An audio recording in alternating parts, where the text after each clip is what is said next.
só em matemática, como na própria vida, nós estamos sempre às voltas com a solução de problemas. Mas nas aulas de matemática, a resolução de problemas é com certeza o maior dos problemas. Mas é uma vivência que, se praticada em conjunto, permite que todos aprendam, é muito rica. Mas fica uma dúvida, como é que o professor pode facilitar e até mesmo enriquecer esse processo? É sobre isso que a gente vai conversar agora.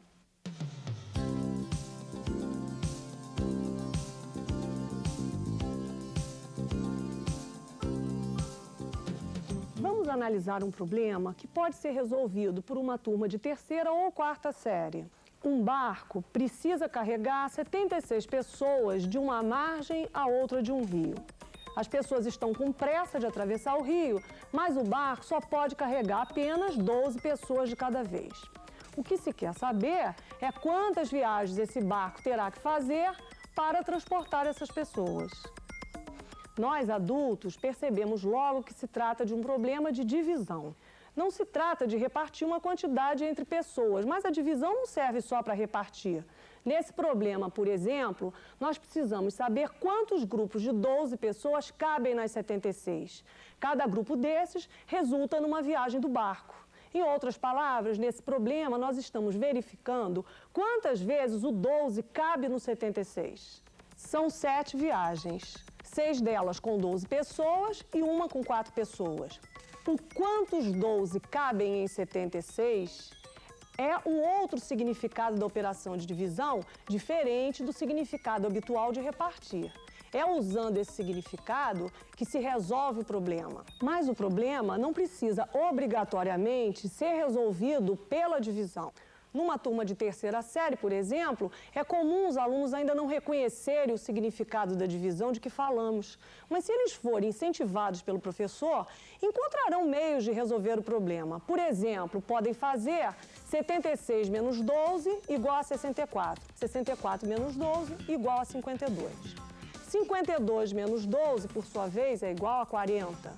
Cada 12 que tiram de 76 indica uma viagem. Esse problema foi dado numa terceira série em que os alunos tinham aprendido muito pouco sobre divisão. Vamos ver o que ocorreu. E aí, Tati, o que você resolveu fazer aí? Vocês tinham falado pra mim que eu fazia de um jeito, agora vocês resolveram mudar? Aquilo é complicado. É complicado? Tati? Aqui tá tirando sobre fazer 2007. A classe foi dividida em duplas. A professora conversou com várias duplas. Ela não explica, mas faz perguntas, incentiva, desafia. O que a gente vai ter que descobrir agora é quantas viagens vão ser necessárias para o barco fazer. Mariana, quer perguntar? O que você quer perguntar? Era só que de vezes, só de vezes, sim? Renê, por que você está fazendo desse jeito? Porque para dividir, que as pessoas vão atravessar de um lado para o outro lado. Eu acho que seria legal isso que vocês fizeram. Vocês foram fazer de cabeça? Vocês foram fazendo isso? Não, foi escrevendo. Eu acho que era bom deixar isso, você não acha? Note que não surgiram os processos descritos, surgiram outros. Essa criança fez grupos de 12 bolinhas para ver quantos desses grupos cabem em 76. Ela está pensando em dividir ou multiplicar, embora não tenha registrado cálculo algum. Vamos ver agora um momento interessante. A professora chama uma criança para explicar no quadro negro a resolução que ela fez. A gente andou aí pela sala e eu estava vendo que todo mundo encontrou uma forma de resolver, né? Eu escolhi uma forma de resolver, que é a forma do Ferrari, que está aqui na lousa, e ele vai vir explicar pra gente o que ele fez e por que ele fez dessa maneira aqui, o problema dele. Vem, Ferrari. Por quê? Eu não sei explicar direito. Olha o seu desenho que você fez, suas operações. Vê se as suas operações te ajudam a você explicar para os colegas o que você fez. É que eu fui fazendo 76 dividido por 12. Daí, o barquinho. Tava lá. Ele foi... Aqui tava um monte de pessoa e aqui tava outro monte. Daí ele foi pegando. 12 daqui, levou pra lá. Voltou. 12 daqui, levou pra lá. Voltou. 12 daqui, levou pra lá. Daí eu fui fazendo 12 mais 12 que deu resultado. Aquele resultado mais 12 que vai dar outro resultado, mais 12. mais 12, mais 12, mais 12, daí deu 72. Mas Ferrari, quantas pessoas a gente tinha lido no problema que precisavam atravessar? Ah, mas não dá mais pra pôr 72, não dá pra pôr mais 12, senão vai dar 84. Quantas pessoas, aqui, quantas pessoas tinham para atravessar no seu problema? 76. Com essa forma que você achou aqui, 72 pessoas 72 atravessaram. mais 4 agora. E agora, e essas outras pessoas aí? Agora 72, daí atravessou mais 4. Mais 4? Então, o total de viagens. Ah, 7. É? Quantas viagens? Essas 7 viagens têm o mesmo número de pessoas? Não. Como é que está dividida essas 6 viagens? Essas viagens todas? Dá o mesmo número, sim, porque só na última que leva só mais 4. Todos levam 12. Na última viagem vai levar essas 4 pessoas que ficaram. Nesse exemplo que você acabou de ver, o aluno raciocinou corretamente e registrou esse raciocínio de uma forma muito significativa, muito expressiva. Ele colocou numa mesma linha 12 mais 12 igual a 24, mais 12, 36, mais 12, 48 e assim por diante. Só que esse registro está em desacordo com as normas da matemática. O correto é escrever 12 mais 12 é igual a 24. Na outra linha, 24 mais 12 é 36. Na outra linha, 36 mais 12 é 48 e assim por diante. Só que isso é semelhante a um erro gramatical, algo que a gente vai corrigindo aos poucos, com o tempo. Nesse momento, importante mesmo é o raciocínio que ele fez correto. Pode parecer estranho que esse problema tenha sido resolvido por mais de uma maneira.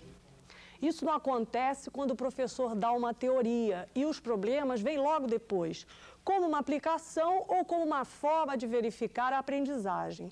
Nesse caso, claro que os alunos escolhem quase sempre o mesmo caminho, porque já sabem que o problema deve ter relação com o que o professor explicou antes, com a teoria que o professor ensinou antes do problema.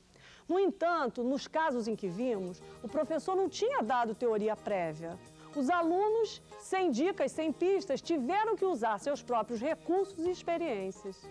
Isso é muito importante no nosso trabalho, né? Nós temos que notar que os alunos raciocinaram, cada um a seu modo, porque o professor não coibiu. Muito pelo contrário, ele incentivou discretamente. E também porque depois cada um pôde mostrar como e o que pensou.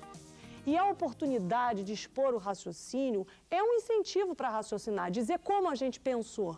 Se eu tenho que pensar e guardar para mim mesmo, o que penso talvez não me interesse pensar. Por isso, o comportamento do professor pode contribuir bastante para a resolução dos problemas. E a professora que nós acabamos de ver agiu bastante bem.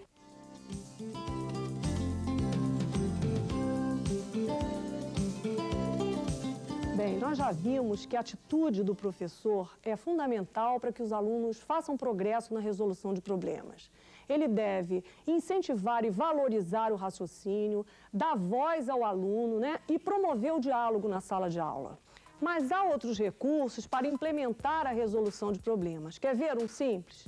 É evitar problemas ruins. Por exemplo, Maria comeu no almoço 245 milésimos de uma melancia. Quanto sobrou para o jantar?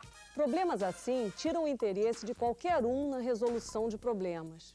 Se o professor quiser usar um problema assim para treinar, deve antes conversar com os alunos, permitir uma crítica do problema. Pode ser que os alunos até se divirtam com o absurdo da situação. Se isso acontecer, então o problema pode ser interessante. Também, claro, desestimula o raciocínio do aluno o professor que resolve problemas modelo para os alunos e depois dá outros parecidos com aquele. Quem tem que pensar é o aluno. Seguindo modelos, o que acontece é que os alunos aprendem a decorar e não são incentivados a raciocinar. Vamos acompanhar e ver com atenção esse outro trabalho em sala de aula? Então agora a Débora, que é o caixa do nosso shopping, vai explicar para a gente qual é a função do caixa no momento da compra e da venda. Eu acho que o caixa tem que ter muita responsabilidade para dar o troco certo e também para contar os dinheiros. Obrigada, eu vou sempre. E ele também tem que ter uma função muito grande, saber muito bem matemática.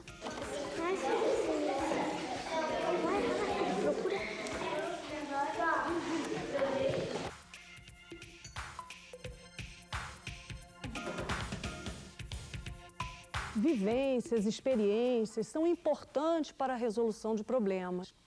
Vivenciando as situações como essas, as crianças terão mais facilidade de raciocinar em problemas que envolvam compra, venda, troco, porque eles tratarão de realidades que lhes são familiares. Nem sempre, porém, é possível propiciar às crianças todas as experiências relacionadas a uma situação-problema. Às vezes é difícil. Por isso, nós, professores, devemos estar atentos para tudo que pode estimular o raciocínio e converter-se em problema de interesse para as crianças.